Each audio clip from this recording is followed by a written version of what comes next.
আল্লাহকে ভয় করে জ্ঞানীরা, বুদ্ধিমানেরা, চালাকেরা আল্লাহকে ভয় করে, বোকা গর্ধব গাধারা আল্লাহকে ভয় করে না। এরা মনে করে এই দুনিয়ায় শেষ। আল্লাহ আমাকে এবং আপনাকে এমনি খেল তামাশা করে সৃষ্টি করেনি। এই ছোট্ট একটা প্রোগ্রামের যদি নিয়ন্ত্রণ থাকে, বাংলাদেশের সংসদ ভবনের একটা ছোট্ট অনুষ্ঠানের যদি নিয়ন্ত্রণ থাকে, টাইম টেবিল থাকে, কয়টা থেকে কয়টা পর্যন্ত থাকে, তো এই বিশাল পৃথিবী আল্লাহ চালাবেন, কোনো টাইম টেবিল থাকবে না, কোনো নিয়ম কানুন থাকবে না। মানুষকে আল্লাহ এমনি বানাবেন, খাবে দাবে, হাঁটবে, পেশাব করবে, তারপরে দুনিয়া থেকে চলে যাবে। এত বড় ব্যর্থ সৃষ্টিকর্তা আল্লাহ, এত বড় অচল অযোগ্য সৃষ্টিকর্তা আল্লাহ, অসম্ভব। প্রত্যেকটা জিনিসের আল্লাহ হিসাব নেওয়ার ব্যবস্থা রেখেছেন। মৃত্যুর পরে যে লাভবান সেই আসল লাভবান, মৃত্যুর পরে যে ক্ষতিগ্রস্ত সে আসল ক্ষতিগ্রস্ত।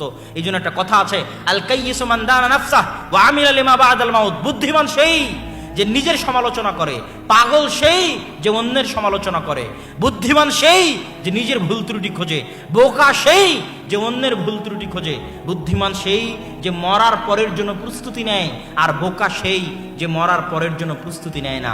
ওই যে যুবক 50,000 টাকার চাকরি ছেড়েছে দাড়ির জন্য, ও পাগল নয়, যারা ওকে পাগল বলতেছে তারা পাগল। যে যুবক হারাম রুজির জন্য নিজের ঈমান বিক্রি করে দিয়েছে, ওকে যারা বুদ্ধিমান বলতেছে, চালাক বলতেছে, ওরা বুদ্ধিমান চালাক নয়। বুদ্ধিমান চালাক ওরাই যারা দুনিয়া বিসর্জন দিয়েছে কিন্তু ঈমান বিসর্জন দেয়নি। ইন্নামা ইয়াখশাল্লাহু মিন ইবাদিহিল উলামা। আল্লাহকে ভয় করে জ্ঞানীরা, বুদ্ধিমানেরা, চালাকেরা আল্লাহকে ভয় করে, বোকা গর্ধব গাধারা আল্লাহকে ভয় করে না। এরা মনে করে এই দুনিয়ায় শেষ, তখন মরার পরে বিপদে পড়ে যায়, মরার পরে গিয়ে দেখে বিপদ। আর বুদ্ধিমানেরা মনে করে না, এই দুনিয়া শেষ নয়, অবশ্যই হতে পারে না, পরকালে কিছু আছে, অতএব আমাকে সজাগ হয়ে চলতে হবে, অতএব হালাল পন্থায় জীবনযাপন করতে হবে। ও হারাম পন্থায় যা যা পেয়েছে আমার হালাল পন্থায় তাই পাওয়া সম্ভব। ও হারাম পন্থায় 10টা মেয়ের সাথে সম্পর্ক করেছে, আমি হালাল পন্থায় 1টা থেকে 4টা মেয়েকে বিবাহ করেছি, বিষয় একই, মজা আনন্দ একই, কোনো পার্থক্য নাই। ও হারাম পন্থায় 10তলা বিল্ডিং বানিয়েছে, আমি হালাল পন্থায় 1তলা বানিয়েছি, কোনো পার্থক্য নাই। ও হারাম পন্থায় পোলাও বিরিয়ানি কোরমা খেয়েছে, আমি হালাল পন্থায় পান্তা ভাত আর আলু ভর্তা খেয়েছি, হয়তো মাসে একদিন গোস্ত খেয়েছি, কোনো পার্থক্য নাই। ওরও জীবন চলে গেছে, আমারও জীবন চলে গেছে, কিন্তু মরার পরে ও বিপদে আর আমি লাভে আছি। সুতরাং বুদ্ধিমান আমি, আর ও বোকা, ও পাগল, ও বুঝতে পারেনি, জীবনের হাকিকত সম্পর্কের জ্ঞান নাই, দুনিয়ার বাস্তবতা সম্পর্কের জ্ঞান নাই, আল্লাহর অস্তিত্ব সম্পর্কের জ্ঞান নাই, জান্নাত জাহান্নাম সম্পর্কের জ্ঞান নাই, পরকাল সম্পর্কের জ্ঞান নাই, কিয়ামত সম্পর্কের জ্ঞান নাই। বিচার হতেই হবে। এত বড় বিশাল পৃথিবী আল্লাহ এমনি সৃষ্টি করেনি। আল্লাহ আমাকে এবং আপনাকে এমনি খেল তামাশা করে সৃষ্টি করেনি। এত বড় বিশাল প্রোগ্রামের যদি নিয়ন্ত্রণ থাকে, এই ছোট্ট একটা প্রোগ্রামের যদি নিয়ন্ত্রণ থাকে, বাংলাদেশের সংসদ ভবনের একটা ছোট্ট অনুষ্ঠানের যদি নিয়ন্ত্রণ থাকে, টাইম টেবিল থাকে, কয়টা থেকে কয়টা পর্যন্ত থাকে, তো এই বিশাল পৃথিবী আল্লাহ চালাবেন, কোনো টাইম টেবিল থাকবে না, কোনো নিয়ম কানুন থাকবে না। মানুষকে আল্লাহ এমনি বানাবেন, খাবে দাবে, হাঁটবে, পেশাব করবে, তারপরে দুনিয়া থেকে চলে যাবে। এত বড় ব্যর্থ সৃষ্টিকর্তা আল্লাহ, এত বড় অচল অযোগ্য সৃষ্টিকর্তা আল্লাহ, অসম্ভব। প্রত্যেকটা জিনিসের আল্লাহ হিসাব নেওয়ার ব্যবস্থা রেখেছেন। ইয়াউমাইদিন তুহাদ্দিসু আখবারাহা বিআন্না রাব্বাকা আওহালাহা। কিয়ামতের মাঠে জমিন কথা বলবে, সবচেয়ে ভয়ঙ্কর যন্ত্র, ভয়ঙ্কর অস্ত্র, যা যা ঘটেছে সব সেভ করে রেখেছে মেমোরি কার্ডের মতো। কিয়ামতের মাঠে সব টপ টপ করে বলবে। ইয়াউমাইদিন নাখতিমু আলা আফওয়াহিহিম।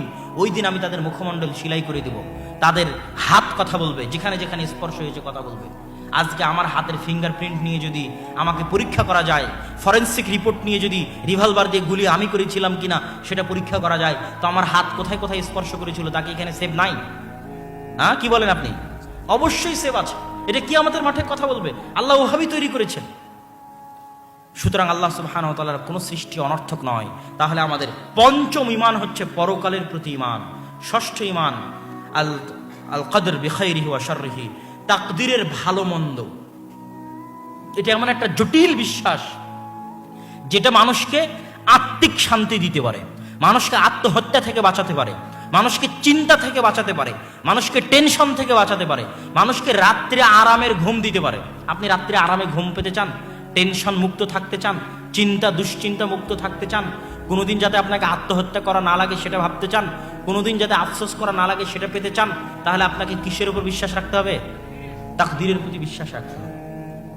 তাকদীরের প্রতি বিশ্বাস ছাড়া মানুষ চলতে পারবে না। মানুষ দুর্বল। ইন্নাল ইনসানা খুলিকা হালুআ, দুর্বল করে সৃষ্টি করা হয়েছে। আর তাকদীরের উপর বিশ্বাস এমন জটিল, এমন কঠিন, যেটার প্রতি বিশ্বাস ছাড়া উহুদ পাহাড়ের সমান স্বর্ণ যদি কেউ দান করে, আর ওই দান আল্লাহর দরবারে কবুল হবে না, হবে না, হবে না। আর করোনা ভাইরাসের মধ্যে মানুষের তাকদীরের প্রতি বিশ্বাস দুর্বল হয়ে গেছিল, হয়নি না? জোরে ঠিক বলছেন না? যে না ভুল বললাম? যার করোনা হয়েছে ওর হাতের সাথে হাত লাগালে আমারও করোনা।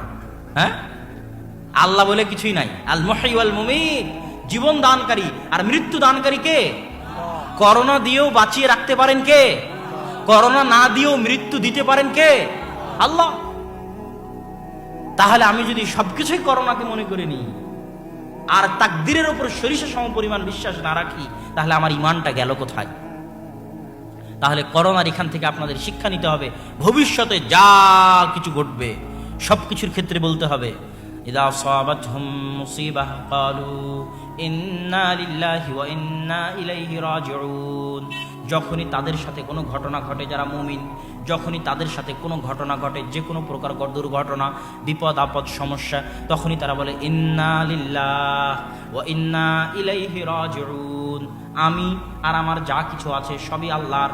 আমি, আমার 10 বিঘা জমি, আমার ছেলে, আমার মেয়ে, আমার স্ত্রী পুত্র, আমার বাড়িঘর, আমার পদ পদবি সব কার? আল্লাহর দেওয়া। তা আল্লাহর দেওয়া জিনিস যদি আল্লাহ নিয়ে চলে যায়, আমার কিছু করার আছে? সন্তান আল্লাহ দিয়েছে, আমার কিছু সাধ্য ছিল সন্তান জন্ম দেওয়ার? আল্লাহর সন্তান আল্লাহ নিয়ে চলে গেছে, আমার কিছু করার আছে? আমার সাধ্য ছিল টাকা ইনকাম করার, আল্লাহ টাকা দিয়েছে, আল্লাহর টাকা আল্লাহ নিয়ে গেছে, আমার কিছু করার আছে? ইন্না লিল্লাহ, আমি নিজে আর আমার যা কিছু আছে সবকিছুর আসল মালিক কে? ওয়া ইন্না ইলাইহি রাজিউন। আর একদিন আমরা আল্লাহর দিকেই ফিরে যাব। তাহলে যখনই আপনি এটা বলতে পারবেন, তখন দুনিয়ার কোনো বিপদ আর বিপদ থাকবে না, দুনিয়ার কোনো সমস্যা থাকবে না। সব বিপদ, সব সমস্যা আপনি মোকাবেলা করতে পারবেন আল্লাহর ভরসায়, আল্লাহর দয়ায়, আল্লাহর প্রতি ঈমান রেখে, আল্লাহর প্রতি আস্থা রেখে, তাকদীরের প্রতি বিশ্বাস রেখে। এখন মানুষ বলে তাকদীরে যদি জাহান্নাম লেখা থাকে তাহলে আমল করে লাভ কি? তাকদীরে যদি জান্নাত লেখা থাকে তা আমল করে লাভ কি? বলে না? তাকদীরে যদি আমার ফকির লেখা থাকে তোমার কাজ করে লাভ কি? বিষয়টা কিন্তু এটা নয়। বিষয় হচ্ছে কি? তাকদীর আল্লাহর জ্ঞান। তাকদীর আল্লাহর কি জিনিসটা বুঝতে হবে। তাকদীর আল্লাহর কি বলেন তো? ইলমুল্লাহ, আল্লাহর জ্ঞান হচ্ছে আল্লাহর তাকদীর। আল্লাহর জ্ঞান হচ্ছে তাকদীর। আল্লাহ জানেন যে আমি এটা করব, এটা হচ্ছে তাকদীর, কিন্তু আমি করব স্বেচ্ছায়। কিন্তু আল্লাহর জ্ঞানের গভীরতা, আল্লাহর জ্ঞানের বিশালতা, আল্লাহর জ্ঞানের প্রশস্ততা এত বেশি যে বান্দা কি করবে এটাও আল্লাহ জানে। আজ থেকে 500 বছর পর কি ঘটবে এটাও আল্লাহ জানে, 1000 বছর পর কি ঘটবে সেটাও আল্লাহ জানে। এটা আল্লাহর জ্ঞানের গভীরতা। কিন্তু আল্লাহর জানার জন্য ওটা ঘটতে বাধ্য নয়, ওটা স্বেচ্ছায় ঘটবে। আমি আপনি স্বেচ্ছাতেই নেকি করব, স্বেচ্ছাতেই গুনাহ করব, কিন্তু আমি যে গুনাহ করব, নেকি করব, এটা কে জানে? আল্লাহ সুবহানাহু ওয়া তাআলা জানে। এটা হচ্ছে তাকদীর। এই তাকদীরের প্রতি আমাদের মজবুত বিশ্বাস থাকতে হবে, আমাদের ছেলে মেয়েদের মজবুত বিশ্বাস থাকতে হবে। তাহলে এই যে 6টা বিষয়ের প্রতি আপনাদেরকে ঈমান এর আলোচনা করলাম, এই 6টা বিষয়ের প্রতি যদি কারো সরিষা সমপরিমাণ সন্দেহ থাকে, সে কি মুমিন না কাফের? জোরে বলতে হবে, কি? কাফের।